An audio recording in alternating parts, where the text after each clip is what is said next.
आप सुन रहे हैं आज तक रेडियो।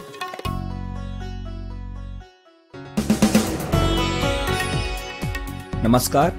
9 अक्टूबर का सूरज ढल रहा है। दिन भर ने आपकी दहलीज पर फिर दस्तक दे दी है।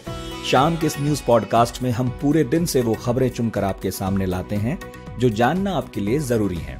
मेरा नाम नितिन ठाकुर है और जल्दी से बताता हूं कि किन खबरों पर हम विस्तार से बात करने वाले हैं। हाथरस गैंगरेप केस में आज पूरे दिन लगातार कुछ ना कुछ होता रहा। हमारे रिपोर्टर्स ग्राउंड पर बने हुए हैं, उनसे जानेंगे कि अब इस केस में नया क्या हो रहा है। उसके बाद बात उनकी भी होगी जो हाथरस का नाम लेकर अपनी सियासी जमीन इंच इंच बढ़ा रहे हैं। इनमें बड़े दल ही नहीं बल्कि राष्ट्रीय लोकदल जैसी पार्टियां भी शामिल हैं। आरएलडी का प्रभाव पश्चिमी यूपी में ठीक ठाक है और हाथरस इसी इलाके में पड़ता है। तो चौधरी चरण सिंह के पोते और चौधरी अजीत सिंह के वारिस जयंत चौधरी क्या कर रहे हैं जानेंगे। और फिर टीआरपी चोरी पर बरपे हंगामे को जरा शांत होकर समझेंगे। क्या नई बात सामने निकल कर आ रही है, पुलिस की बात भी सुनाएंगे और एक चश्मदीद की भी। तो जो कर रहे हैं करते रहिए, बस कान हमारे हवाले कर दीजिए। तो शुरू करते हैं इस वक्त की टॉप न्यूज के साथ। माधुरी सुनाएंगी।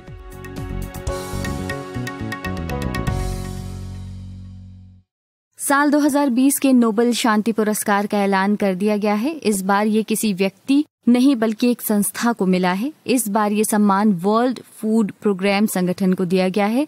कोरोना वायरस संकट, सैन्य संकट और अन्य मुश्किल के वक्त दुनिया में बड़े पैमाने पर जरूरतमंदों को खाना खिलाने और मदद करने के लिए ये चयन किया गया है।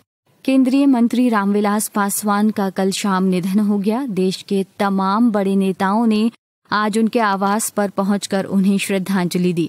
रामविलास पासवान केंद्र सरकार में उपभोक्ता मामले, खाद्य एवं सार्वजनिक वितरण मामलों के मंत्री थे। रक्षा अनुसंधान एवं विकास संगठन DRDO ने एक बार फिर इतिहास रचा है। भारत ने आज एंटी रेडिएशन मिसाइल रुद्रम का सफल परीक्षण किया। इस मिसाइल को DRDO द्वारा बनाया गया है। इसका परीक्षण सुखोई 30 फाइटर एयरक्राफ्ट से किया गया है। ये मिसाइल किसी भी तरह के सिग्नल और रेडिएशन को पकड़ सकती है, साथ ही अपनी रडार में उसे लाकर नष्ट कर सकती है। टीआरपी फर्जीवाड़े में रिपब्लिक टीवी की हकीकत सामने आने लगी है। मुंबई पुलिस की पड़ताल में हंसा रिसर्च के पूर्व कर्मचारी विशाल भंडारी की डायरी से कई खुलासे हुए हैं। इस डायरी में कई घरवालों के नाम दर्ज हैं। इन घरवालों से जब पुलिस ने पूछताछ की तो सामने आया कि रिपब्लिक टीवी को देखने के लिए इन्हें हर महीने तयशुदा रकम दी जाती थी। चारा घोटाले में सजा काट रहे आरजेडी के अध्यक्ष लालू प्रसाद यादव को चाईबासा ट्रेजरी केस में जमानत मिल गई है। हालांकि लालू अभी जेल से नहीं निकलेंगे क्योंकि दुमका ट्रेजरी मामले की सुनवाई बाकी है। त्योहारी सीजन से पहले रिजर्व बैंक की मौद्रिक नीति समिति की बैठक के नतीजों का ऐलान हो गया है। आरबीआई गवर्नर शक्तिकांत दास ने प्रेस कॉन्फ्रेंस के जरिए बैठक के नतीजों के बारे में जानकारी दी। इस दौरान उन्होंने बताया कि रेपो रेट में कोई बदलाव नहीं किया गया है। मतलब ये कि रेपो रेट 4% पर बरकरार है। मोदी सरकार के आत्मनिर्भर भारत अभियान को अच्छी सफलता मिलती दिख रही है। इस वित्त वर्ष 2020-21 के पहले 5 महीनों में चीन से होने वाला व्यापार घाटा करीब आधा हो गया है। इसकी मुख्य वजह है कि चीन को होने वाले भारतीय निर्यात में बढ़त और केंद्र सरकार द्वारा आत्मनिर्भर भारत अभियान के तहत उठाए जाने वाले कदमों की वजह से आयात में कमी।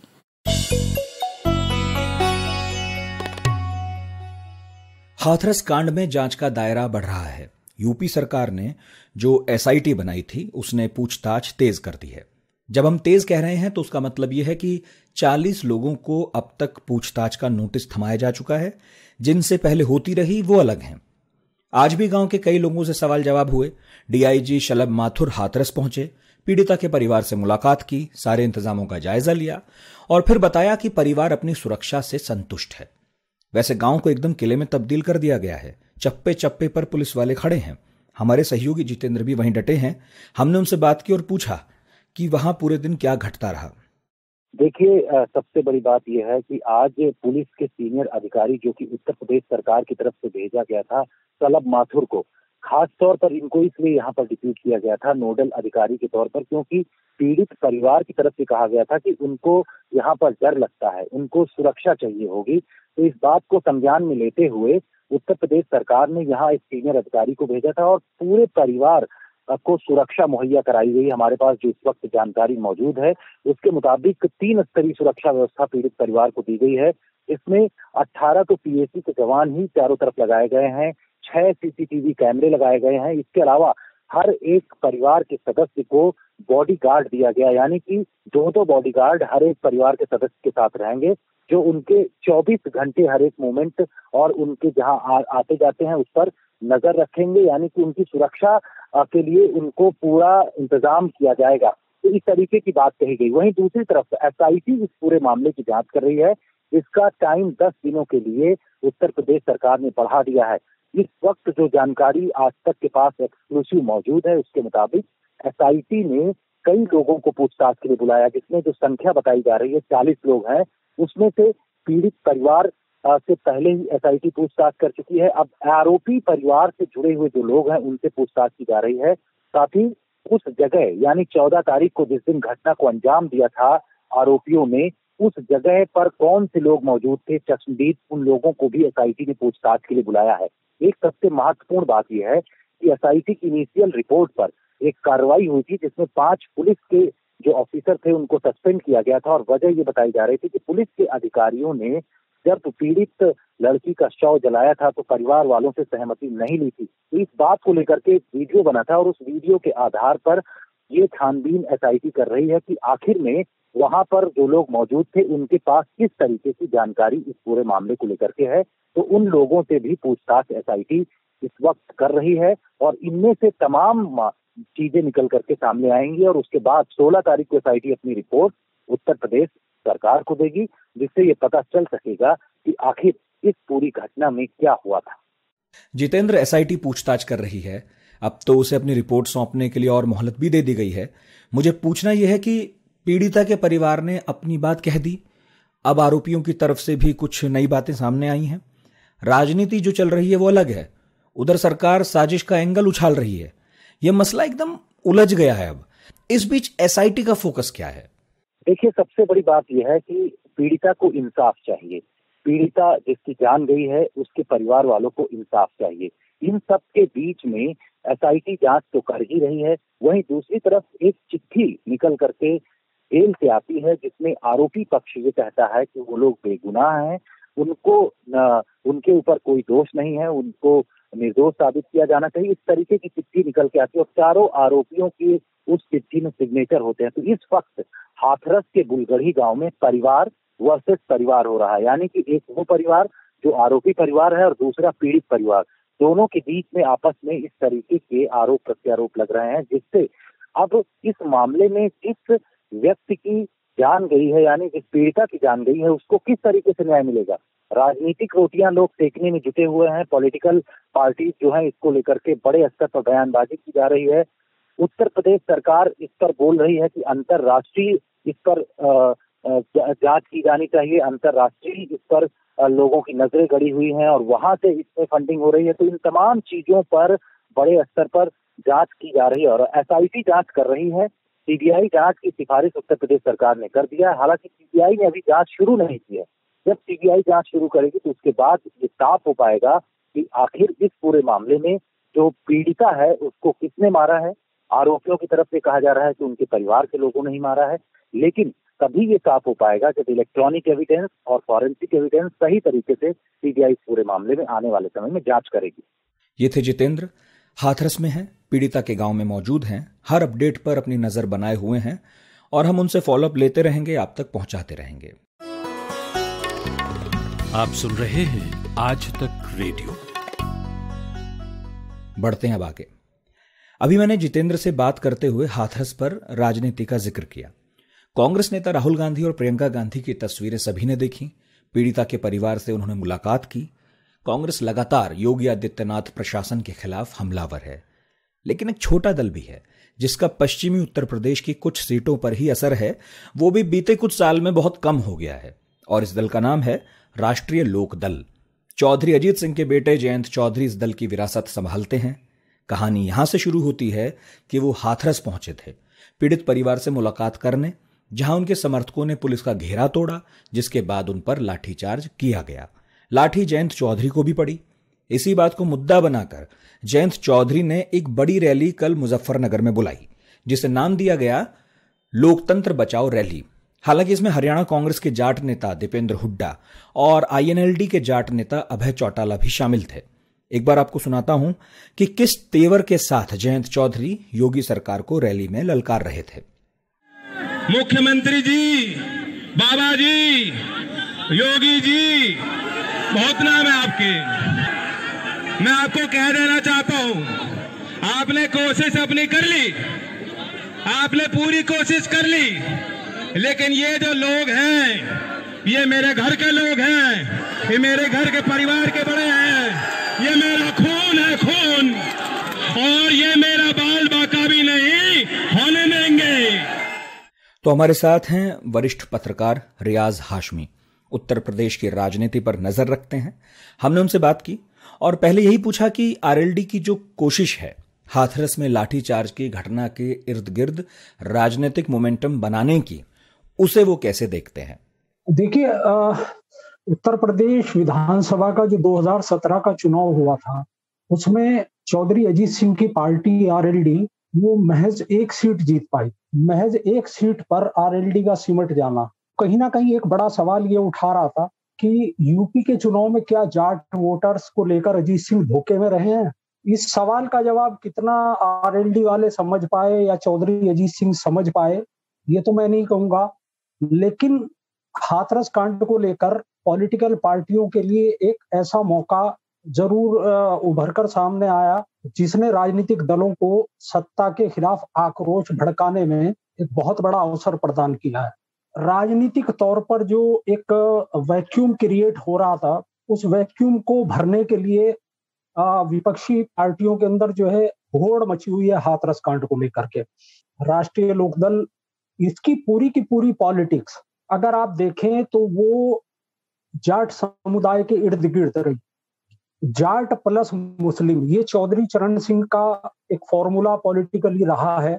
इस समीकरण को अगर हम समझें, 2013 के जो दंगे हुए थे मुजफ्फरनगर में, दरअसल वो दंगे हिंदू और मुसलमान के बीच तो थे ही, लेकिन अगर हम उनका गहराई से विश्लेषण करें तो ये दंगे एक तरीके से किसान और मजदूर के बीच भी थे।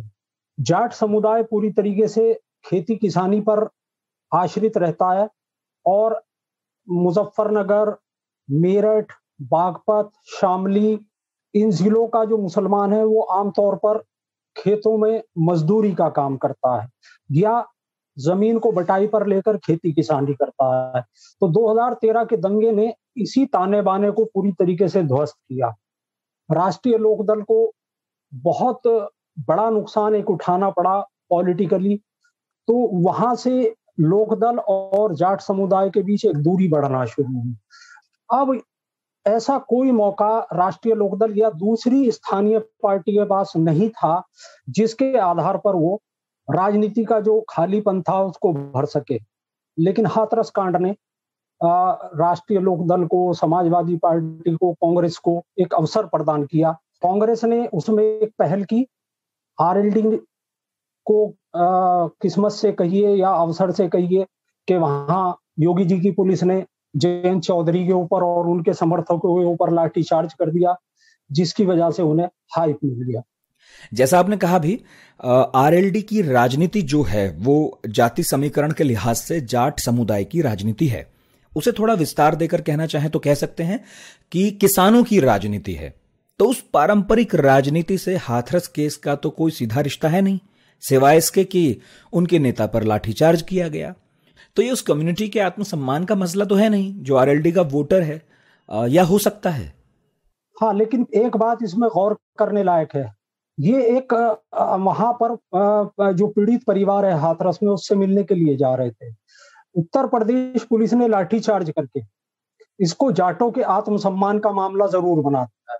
लाठियां जयंत चौधरी पे पड़ी या उनके समर्थकों पे पड़ी, पूरा जाट समुदाय इसको इस रूप में ले रहा है कि उनकी पगड़ी उछाली गई है। अगर आप सोशल मीडिया को देखें तो चाहे वो ट्विटर हो चाहे फेसबुक हो, इसको जाट अपने आत्मसम्मान की लड़ाई के रूप में जोड़ रहे हैं।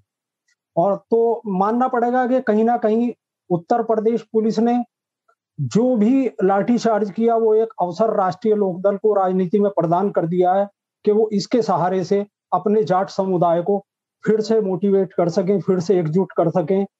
जो महापंचायत मुजफ्फरनगर में कल हुई है उसमें हाथरस कांड तो नेपथ्य में चला गया, वो एक प्रसंगवश रह गया कि हम वहां मिलने के लिए जा रहे थे, लेकिन लाठीचार्ज और दमन एक बड़ा मुद्दा बनकर उभरा है। एक और बात मैंने देखा है, मैं ट्विटर देख रहा था जयंत चौधरी का, वो नाराज भी थे कि इसे जाट महापंचायत कहा जा रहा है। वो ये कह रहे थे कि ये लोकतंत्र बचाओ रैली है। जिन नेताओं को उन्होंने इस रैली में बुलाया उनमें ज्यादातर जाट नेता ही थे, जैसे कांग्रेस से दीपेंद्र हुड्डा या INLD से अभय चौटाला। कुछ नॉन जाट भी थे जैसे सपा से धर्मेंद्र यादव। लेकिन अगर इसको विधानसभा चुनाव की तैयारियों के आलोक में देखा जाए तो RLD के मंच पर सपा का दिखना, कांग्रेस का दिखना, ये कोई संकेत देता है, ये ध्यान में रखते हुए कि RLD ज्यादातर गठबंधन के साथ ही चुनाव लड़ती है? देखिए RLD का बहुत फलसफा साफ है पॉलिटिक्स के अंदर। वो जहां पर राजनीति करते हैं वहां खेती किसानी होती है। खेती किसानी में उनका पूरा फोकस जो है अपने जाट समुदाय के ऊपर रहता है। उसके बाद आ जाते हैं गुर्जर समुदाय। हम अगर राजनीतिक तौर पर देखें तो जो क्षेत्रीय दलों को पिछले दिनों जो नुकसान हुआ उसको बहुत मैं आपको नटशेल में समझाने की कोशिश करता हूं कि BSP और समाजवादी पार्टी और RLD ये 3 क्षेत्रीय दल थे उत्तर प्रदेश में। खासतौर से RLD पश्चिमी उत्तर प्रदेश में था। जिस तरीके से BSP के दलित प्रत्याशी को दलितों ने वोट दिया, जहां BSP का गैर दलित प्रत्याशी था वहां पूरा दलित उसको नहीं मिल पाया। इसी तरीके से समाजवादी पार्टी का जो यादव प्रत्याशी था उसको तो पूरा यादव मिल गया, लेकिन जहां गैर यादव प्रत्याशी था उसको पूरा यादव नहीं मिल पाया। तो इनका जो आधार वोट था वो कहीं ना कहीं भारतीय जनता पार्टी को चला गया, जहां इनके अपने समुदाय के प्रत्याशी नहीं थे। तो कहीं ना कहीं सब आत्ममंथन की स्थिति में तो है ही, और एक अवसर की तलाश में भी है राजनीति में कि किस बहाने से वो अपना जो उनका मूल वोट था, जो उनका आधार वोट था, उसको वापस लाएं। तो RLD के लिए खासतौर से एक बहुत बड़ा मौका है कि जब छोटे चौधरी के बेटे के ऊपर उत्तर प्रदेश की पुलिस लाठी चलाए और वो इसको कैच ना कर पाए, तो ये एक उनकी राजनीति के ऊपर भी बहुत बड़ा प्रश्न चिन्ह होगा। आपने चे गेवारा का नाम सुना होगा। अक्सर टी-शर्ट और कॉफी मग पर सिगार पीते और सितारा लगी टोपी लगाए चे का चेहरा दिख जाता है। बहुत से लोग उनके चेहरे से वाकिफ हैं मगर ये नहीं जानते कि वो कौन थे या इतिहास में क्यों दर्ज हैं। आज 9 अक्टूबर है और आज ही के दिन साल 1967 में उनकी हत्या कर दी गई थी। कौन थे चे, क्यों याद किए जाते हैं, भारत से उनका कनेक्शन क्या था और भारत को लेकर उनकी समझ क्या थी, इस पर हमने खास पॉडकास्ट तैयार किया है। थोड़ी देर में आपको हमारे पॉडकास्ट सेक्शन में दिखाई भी देगा। जरूर सुनिएगा और बताइएगा कैसा लगा। दिन भर की हलचल के बाद जब शाम ढल जाए तो चले आइए आज तक रेडियो पर। खबरों के सबसे अहम पड़ाव तक ले चलेंगे आपको। तसल्ली से बताएंगे कि दिन में हुआ क्या और जो हुआ उसका मतलब आपके लिए क्या था। फील्ड पर रहने वाले रिपोर्टरों की फौज है हमारे पास, एक्सपर्ट्स का जखीरा है। ये सब होते हैं इस डेली न्यूज एनालिसिस पॉडकास्ट में जिसका नाम है दिन भर, सोमवार से शुक्रवार हर शाम आज तक रेडियो पर। अब बढ़ते हैं आगे। खबरें देने वाले आजकल खबरों में हैं। कल पूरे देश ने देखा कि मुंबई पुलिस ने प्रेस कॉन्फ्रेंस करके उन चैनलों का नाम लिया जो TRP मैनिपुलेट करते थे। अब इसमें जांच शुरू हो गई है। 2 मराठी चैनलों के साथ रिपब्लिक टीवी का नाम भी पुलिस ले रही है। हंसा रिसर्च नाम की कंपनी है, उसका एक कर्मचारी था विशाल भंडारी, उसकी डायरी मिली है। डायरी में कई घरों के पते दर्ज हैं। पुलिस ने जब इन लोगों से पूछताछ की तो उन्होंने बताया कि उन्हें हर महीने रिपब्लिक टीवी देखने के लिए तयशुदा रकम दी जाती थी। फिलहाल विशाल भंडारी, बोमपल्ली राव, नारायण शर्मा और शिरीष शेट्टी, इन 4 लोगों को 13 अक्टूबर तक पुलिस हिरासत में भेज दिया गया है। अब आपको इस खबर के थोड़ा पीछे ले जाऊं। असल में हंसा रिसर्च, जिसका कर्मचारी विशाल है, वो TRP जारी करने वाली बार्क की एक सपोर्ट कंपनी है, हंसा रिसर्च। खुद विशाल ने बताया कि उसके खिलाफ हंसा भी जांच करा रही थी। हंसा की जांच में 5 घरों में बात हुई, 4 ने इनकार कर दिया किसी भी बात से, लेकिन एक ने माना कि उसे चैनल देखने के पैसे दिए जा रहे थे। पैसा मिलने वाली बात जिस महिला ने मानी है, उसने बताया कि उसके पास इंडिया टुडे का सब्सक्रिप्शन नहीं है। तेजल सोलंकी उनका नाम है और हमारी सहयोगी इनके पास पहुंची, बात की। आपको सुनवाते हैं कि तेजल ने क्या कहा। तेजल जी, आपको सबसे पहले पूछताछ कब हुई थी आपके साथ? कल 10:30 बजे। कल 10:30 बजे से 11:30 बजे तक मुझे कॉल आ रहे थे। नहीं, पूछताछ मतलब ये जून जुलाई के आसपास ही हो रहा था। वो हंसा रिसर्च कंपनी के कुछ सर आए थे और उसने बताया था कि ऐसा कोई चैनल आपको देखने के लिए किसी ने बोला है, तो हम लोग ने ना बोला था कि ऐसा कुछ भी नहीं है हम लोग को। फिर विशाल तो वो हंसा रिसर्च का जो बंदा रहता है वो हर बार बैरोमीटर चेक करने के लिए आते हैं, हर बार अलग अलग आते हैं। तो विशाल बैरोमीटर आपके यहाँ पे 7 साल से है। 7 साल से है। हाँ। तो ऐसा आपको 7 सालों में कभी किसी ने बोला कोई चैनल देखने के लिए पर्टिकुलर? नहीं। कुछ पैसे कभी मिले इतने? नहीं, कभी भी नहीं मिले। तो जून के महीने में आप कह रहे हो कि सबसे पहले इंक्वायरी हुई थी। हाँ। उस समय आपने क्या इंडिया टुडे का नाम लिया था उस समय? नहीं, मैंने कभी भी नहीं लिया। उस समय भी नहीं। क्योंकि पूछताछ में हंसा वाले कह रहे हैं कि उस समय आपने इंडिया टुडे का नाम लिया था। नहीं मैडम, मैंने नहीं लिया था। आपके घर में इंडिया टुडे है? नहीं, अभी नहीं है। मेरे घर पे भी इंडिया टुडे नहीं है। जो मैं बैलेंस भरवाती हूँ उसमें, तो बैलेंस में मेरे इंडिया टुडे का चैनल ही नहीं आता है। ये तेजल हैं जिन्होंने माना कि उनको चैनल देखने के लिए पैसा ऑफर किया गया था और वो चैनल इंडिया टुडे नहीं है। तेजल की बात सुनवानी इसलिए जरूरी है क्योंकि जिस चैनल का नाम पुलिस की रिपोर्ट में दर्ज है वो इंडिया टुडे को उस मामले में जबरन खींच रहा था। हमारे सहयोगी हैं राहुल कमल। उन्होंने मुंबई पुलिस कमिश्नर परमवीर सिंह से बात की, पूछा कि मामला आप तक कैसे पहुंचा और आपकी जांच की दिशा क्या रहने वाली है। हमारे पास कंप्लेंट BIRC से आई थी। उनके लिए एक एजेंसी काम करती है हंसा नाम की, जो कि बैरोमीटर्स लगाए जाते हैं TRP मेजर करने के लिए, उनको मैनेज करने का काम, उनको मेंटेन करने का काम और रेटिंग मेजर करने का काम करती है। हंसा ने अपने कुछ एक्स एम्प्लॉयज़ के खिलाफ कंप्लेंट लॉन्च करी कि उनके ऊपर उनको सस्पिशन था एंड वो TRP मैनिपुलेशन का काम कर रहे थे कुछ चैनल्स के साथ मिलकर, और इसमें उन्होंने कुछ नोटिस किया था कि कुछ चैनल्स की एक्टिविटी सस्पिशियस दिखाई दे रही है, रेटिंग सस्पिशियस दिखाई दे रही है। इसके ऊपर से हमने अपना इन्वेस्टिगेशन शुरू किया और इन्वेस्टिगेशन में ये सामने आया कि एक तो उनका एक्स एम्प्लॉय थे और कुछ और employees, x employees and present employees हैं हंसा के या BIRC के, जो कि इस रैकेट में इन्वॉल्व थे। और पहले तो 2 छोटे चैनल हमारे नोटिस में आए थे, एक तो फख्त मराठी नाम का, एक बॉक्स ऑफिस नाम का। उनके खिलाफ भी इन्वेस्टिगेशन किया गया। 2 एम्प्लॉयज, एक्स एम्प्लॉयज हंसा के ऑलरेडी हमारी कस्टडी में हैं, उनसे आगे पूछताछ की जा रही है। उन्होंने कुछ हमको डेटा दिया कि कुछ जो हाउस होल्ड्स थे उनकी एक्टिविटी भी सस्पिशियस दिखाई दे रही थी, जिस प्रकार से उनका टीवी व्यूअरशिप था वो भी सस्पिशियस दिखाई दे रहा था। और BIRC खरीदी के एक बड़ा चैनल रिपब्लिक है, उसकी भी जो रेटिंग्स है उसमें कुछ सस्पिशियस मूवमेंट दिखाई दे रही थी। और जब हमने कुछ इस प्रकार के हाउस होल्ड्स को जाके कांटेक्ट किया, उनको लेके आए पूछताछ के लिए, तो उन्होंने बताया कि उनको पैसे दिए गए थे और रिपब्लिक टेलीविजन ऑन रखने के लिए अपने घर में, वो घर में हो या ना हो। इनफैक्ट ऐसा भी सामने आया कि इनमें से कुछ लोग तो पढ़े लिखे नहीं थे, फिर भी वो इंग्लिश का चैनल देख रहे थे रिपब्लिक। तो ये पैसा देके TRP को मैनिपुलेट किया जा रहा था।